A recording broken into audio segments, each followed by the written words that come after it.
Israel havia afastado-se de Deus, enveredado-se pelo caminho da idolatria.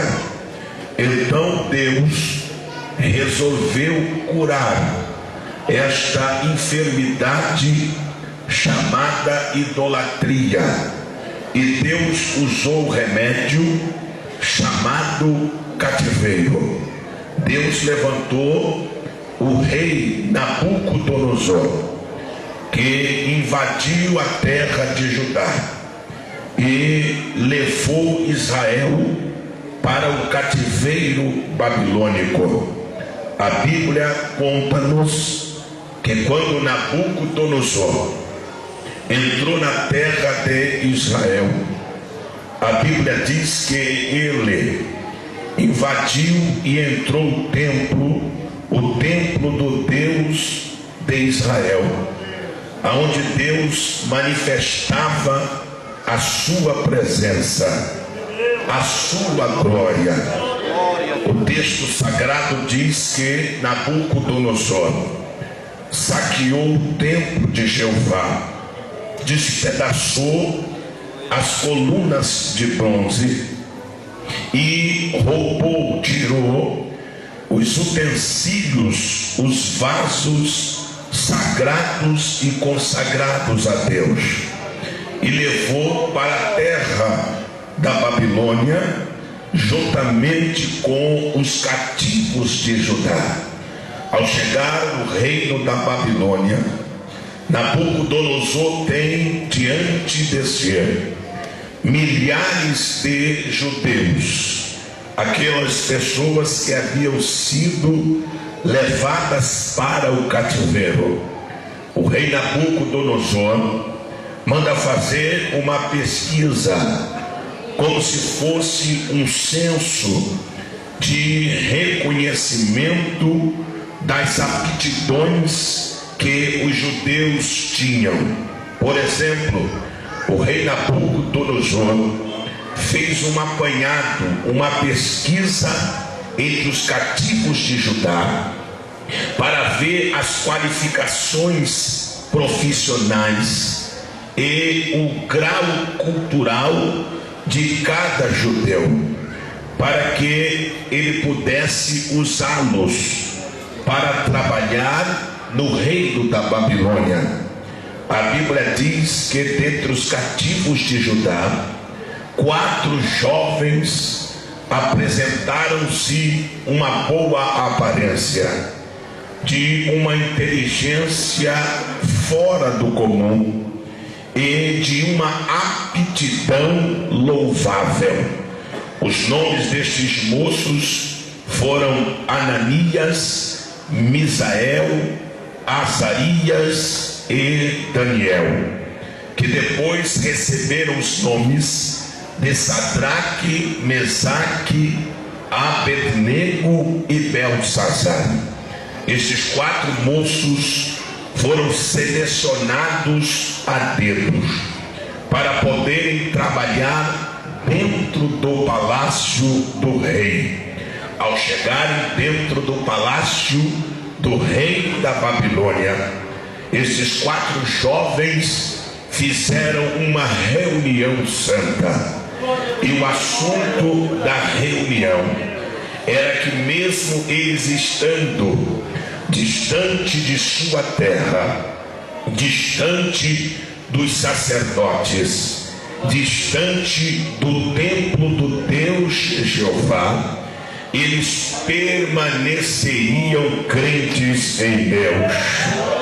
A reunião aconteceu e eles disseram: olha, nós, mesmo aqui dentro em cativeiro, nós vamos permanecer fiéis a Deus, e nós não vamos nos contaminar com os manjares do rei, independente se os homens estão vendo ou não.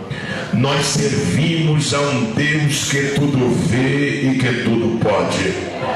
O texto sagrado diz que destes 4 jovens, um sobressaiu-se cujo nome era Daniel.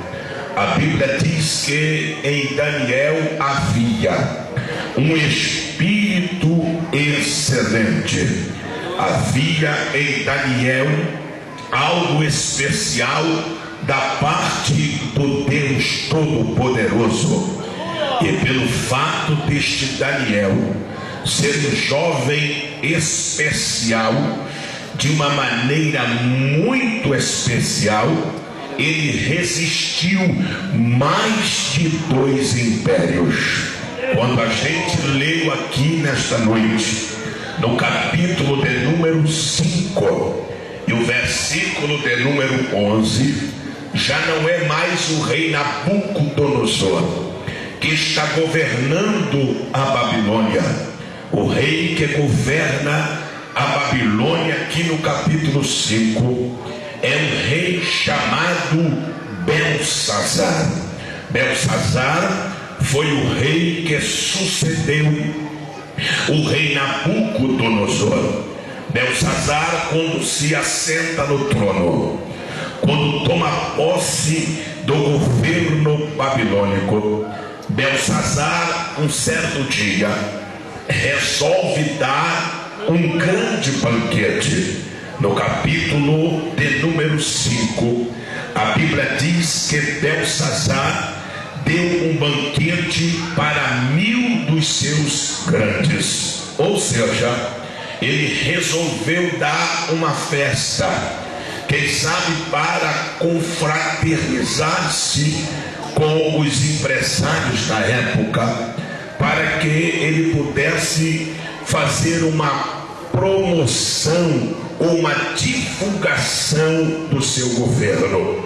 No banquete de Belsazar, os convidados foram selecionados a dedo, tanto que a Bíblia diz que ele resolveu dar um banquete para 1000 dos seus grandes.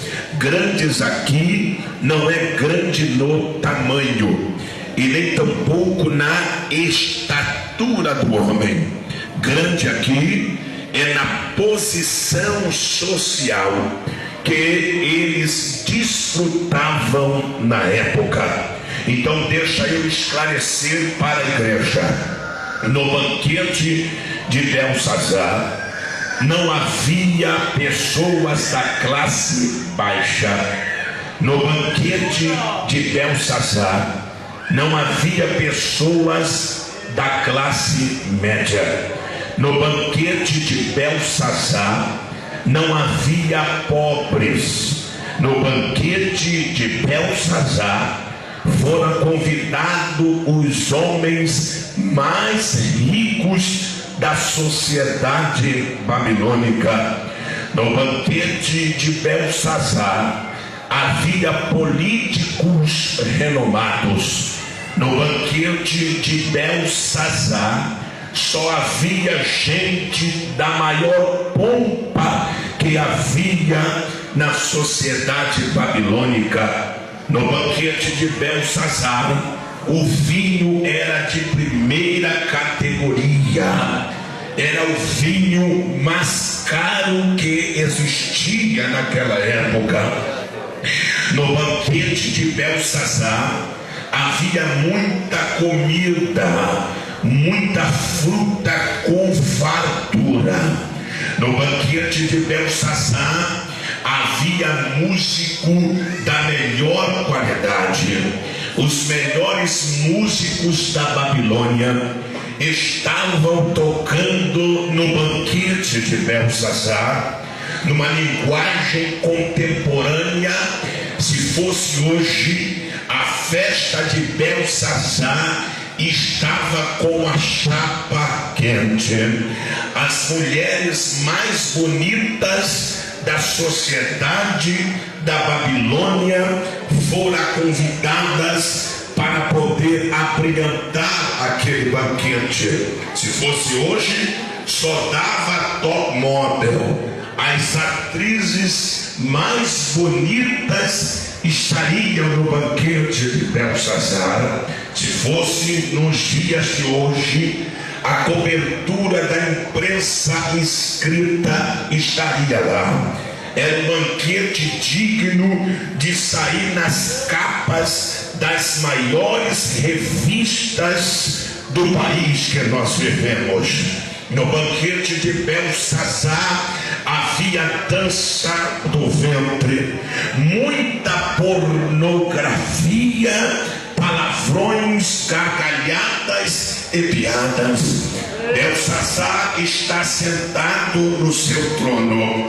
A festa está rolando até as altas horas da madrugada. Era um banquete digno de ser chamado um banquete real.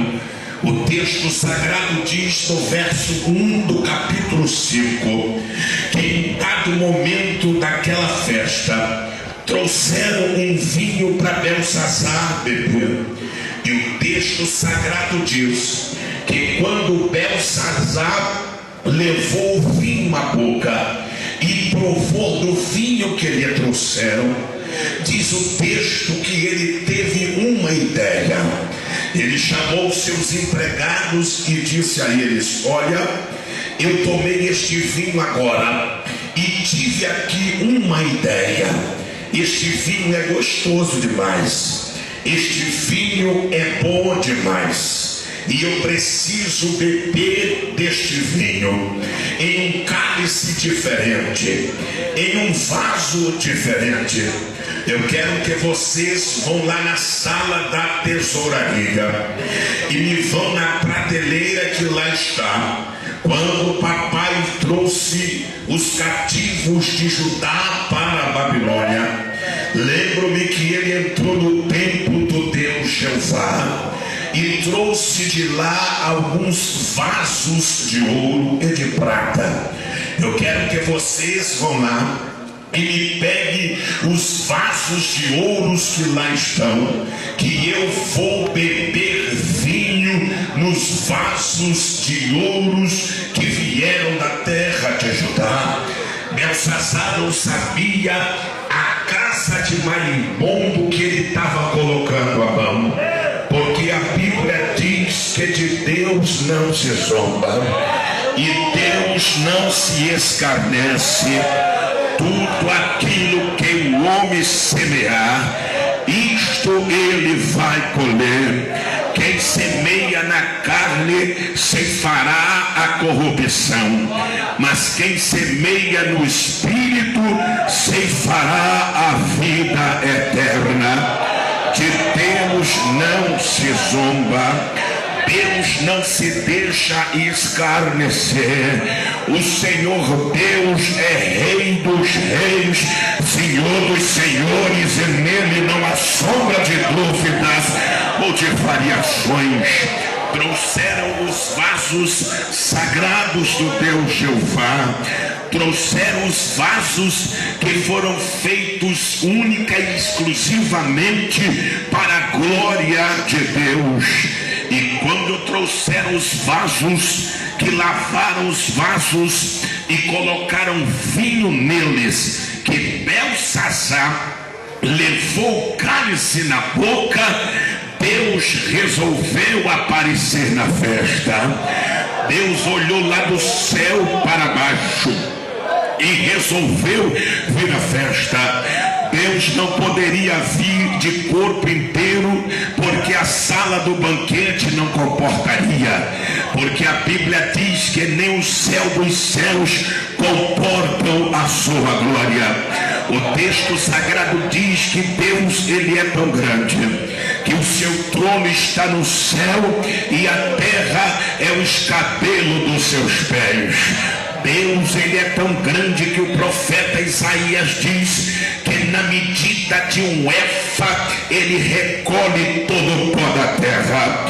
Deus, ele é tão grande que ele chama as estrelas uma por uma pelo seu nome, todas elas comparecem diante dele.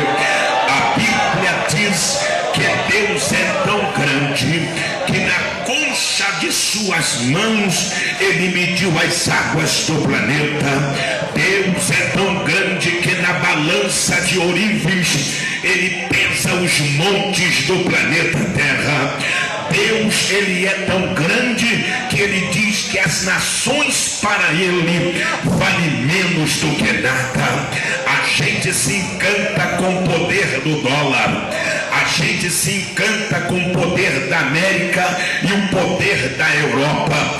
Deus olha do céu e diz: ei, a América, a Europa e qualquer outra nação para mim vale menos do que nada. Aí embaixo só tem uma nação que vale muito. Vós sois a nação eleita, o sacerdócio real, nação santa e o povo adquirido. Levanta a tua mão para adorar o Rei da Glória. Belsazar, quando provou do vinho, Deus mandou somente a parte da sua mão, e a mão de Deus entrou na sala do banquete e escreveu na parede estucada na cara de Belsazar. Quando Belsazar viu aquela mão misteriosa escrevendo na parede estucada, o vinho virou suco de Giló, as mulheres bonitas ficaram feias, a música tornou-se em lamentação, a festa acabou. Aleluia! De Deus não se zomba, Deus não se deixa escarnecer. Aleluia! Quando Belsazar olhou a mão escrevendo, duas coisas aconteceram. A primeira coisa está no verso 2. A Bíblia diz que Belsazar empalideceu. Aleluia! Belsazar perdeu a cor e ficou pálido. Veja o que a Bíblia diz. A Bíblia diz que o seu semblante mudou e ele ficou pálido. Antes eu quero dizer para esta igreja que pálido não é cor. Pálido é uma indefinição de cor. Pálido não é tonalidade. Pálido é quando se perde a tonalidade. Ninguém chega no cartório para registrar o filho e diz cor pálido. Ou você põe negro, branco, moreno, mulato ou qualquer outra cor. Mas pálido é alguém que não tem cor. É uma coisa que foi e não é mais. É uma indefinição. O que é pálido, pastor? Pálido é a cor do soberbo quando Deus se manifesta. Pálido é a cor do homem sem Deus. Pálido é a cor da mulher sem Deus. Pode olhar na cara do crente, ver se ele é pálido. Crente não é pálido. Crente tem a cor de ambar, que é a cor da glória do fogo de Deus. Deixa eu ver. Deixa-me ver. Aleluia. Segura. E deixa eu terminar esta introdução. A Bíblia diz que Belsazar empalideceu. A segunda coisa que aconteceu é que a Bíblia diz que a junta dos seus lombos, deixa eu interpretar, lombos aqui são ossos, a junta de seus ossos relaxaram. Sabe o que é isto? Este corpo grande que vocês estão vendo aqui, existe uma coisa chamada estrutura. A estrutura do corpo humano é o esqueleto. Quando a junta dos ossos de Belsazar relaxaram, é que a estrutura dele não suportou. E a Bíblia diz que quando a junta de seus lombos relaxaram, ele bateu uma perna na outra. Aleluia! Parece que eu vejo o rosto pálido, a junta está relaxada e a perna uma na outra. A estrutura não aguentou. Sabe por quê? Porque Deus sabe aonde põe a chave de fenda na estrutura do nosso corpo. Aleluia.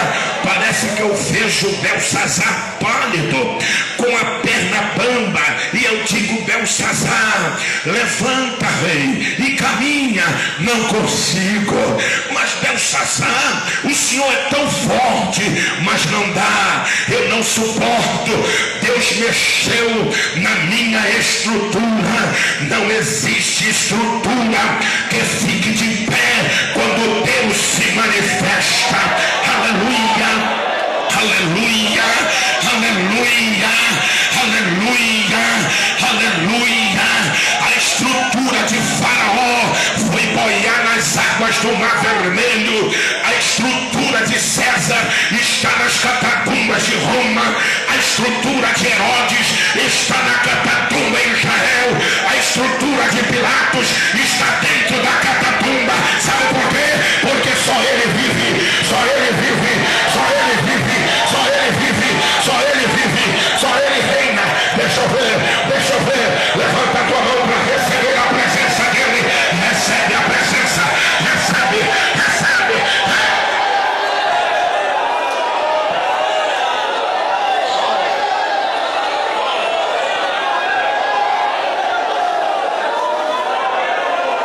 Aleluia, aleluia, aleluia, aleluia.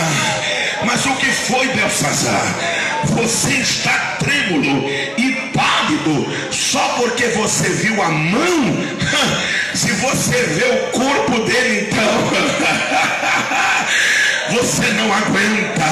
Só tem um povo que vai ver, só tem um povo que vai ver. Paulo disse: nós o veremos como ele é. Só a igreja verá, só a igreja verá.